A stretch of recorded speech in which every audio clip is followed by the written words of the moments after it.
Taormino, and welcome to the Smitten Kitten Cunnilingus tutorial. Today, Dylan Ryan, Danny Wylde, and I are going to show you how to go down on your partner and give her amazing pleasure. You're going to see this demonstration with the two of them, but all the techniques you see are for anyone with a female body, and of course, they're partners of any gender. Okay, Dylan, tell me how you like someone to go down on you. So I like them to start out slowly and engage the whole area, so clitoris, labia, perineal area, kissing, sucking, light licking. And I know there are a lot of women out there who like one side of the clit over the other. They have sort of a preference, they're a lefty or a righty.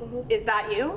I'm not a lefty or a righty, but I find that the technique that ultimately makes me orgasm is sort of a circular kind of figure eight motion around the clit, over the top of the hood and down across it. So sort of a tongue flicking and generally kind of a motion of a figure eight. I find that a lot of people say it's so sensitive before you're really aroused, before you're really turned on, that actually even light stimulation feels kind of annoying. I don't mind light stimulation. I agree that going straight for that doesn't feel really great at the beginning. I'm not really ready for it. It's a little bit ticklish, actually. It feels a little bit annoying almost. So I like a lot of stimulation in the surrounding area, but what does feel good is sort of almost like a light suction around the clitoris. So not right on it, not tongue licking right on there, but sort of a general kind of sucking around the area. So labia included, or sort of the top area of my vagina, and just kind of pulling a little bit. That feels nice. There are some people who like a very delicate touch, a sort of light flickering of the tongue.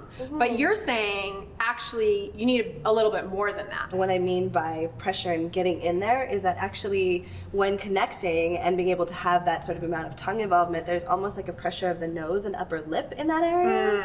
I totally feel that. No, because people don't use their whole face. Yeah. Don't you find That's that what I instead mean. of just they think it's just the tip of their tongue? Well, that's what I mean, is But I you think that's can a use common your mistake, face. is that there's kind of the, Yeah. and I call it long tongue because that's what it is. Right. It's really far away, which is great, and I'm sure that there are people out there that absolutely love that. That personally doesn't work for me. Now, do you have a favorite position for receiving cunnilingus?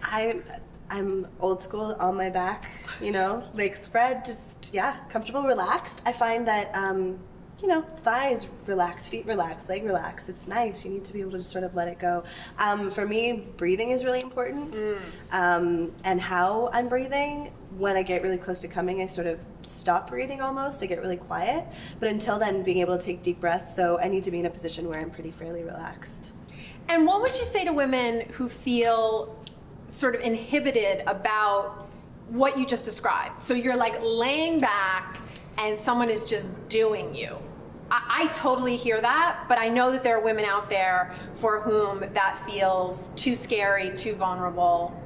What advice would you give them? If they find a comfortable position that they're interested in trying out with a partner, but it feels too exposed or too vulnerable, to try some self-play in that position to get more comfortable kind of being in their body in that. And the lights, I know I like to have sex with the lights on, but for some people, it can go either way. Try it in a dimly lit room or maybe with the lights off. Another thing is get in a position that's comfortable to you and pull the sheets up over your partner so they're down in your business and a little bit covered up down there.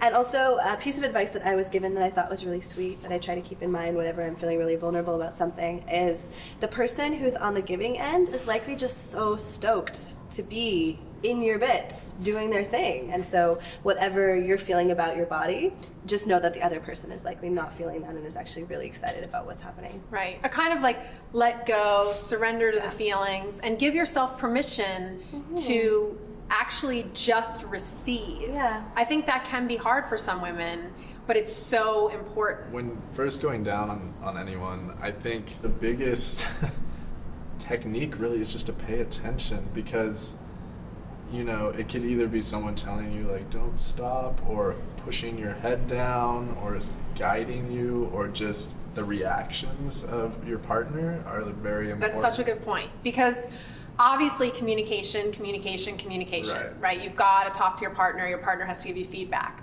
But some of that communication isn't verbal. Right. It's all about body language, and you really have to stay present and kind of see. And I think the body does tell a story when someone starts to tense up, when someone scoots away from you or pushes more towards you. You've got to really pay attention to that and kind of gauge what you're doing. In the warm-up phase, when you're just getting her aroused and turned on, I think that's a great time to experiment with all different kinds of techniques. Right. But while you're trying things out, you have to pay attention. That's exactly it. And there's nothing more sad than a don't stop that, and then you try something else. Well, okay, but I hear this more often than I think I would, which is you stumble upon the good thing, you get into a rhythm, and the truth is most women need you to then sustain that technique, that pace, that pressure. And so once you're kind of in the moment and it's really built to kind of a fever pitch, that is not the time to stop. Try something else. Yeah, or to like switch or be like, let's change positions. Yeah. No. Or do whatever else. And it's like, no.